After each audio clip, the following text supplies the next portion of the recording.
اور بتحقیق ہم نے ابراہیم کو پہلے ہی سے کامل عقل عطا کی اور ہم اس کے حال سے باخبر تھے جب انہوں نے اپنے باپ، چچا اور اپنی قوم سے کہا، یہ مورتیاں کیا ہے جن کے گرد تم جمے رہتے ہو؟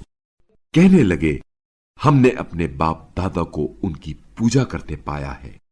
ابراہیم نے کہا، یقیناً تم خود اور تمہارے باپ دادا بھی واضح گمراہی میں مبتلا ہے۔ وہ کہنے لگے، کیا آپ ہمارے پاس حق لے کر آئے ہیں یا بےہودہ گوئی کر رہے ہیں؟ ابراہیم نے کہا، بلکہ تمہارا رب آسمانوں اور زمین کا رب ہے جس نے ان سب کو پیدا کیا، اور میں اس بات کے گواہوں میں سے ہوں۔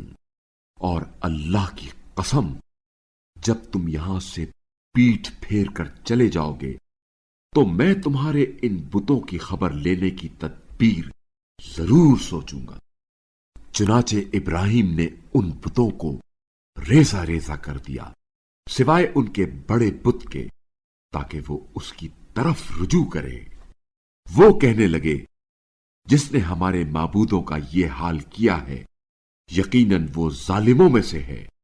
کچھ نے کہا، ہم نے ایک جوان کو ان بتوں کا برے الفاظ میں ذکر کرتے ہوئے سنا ہے جسے ابراہیم کہتے ہیں۔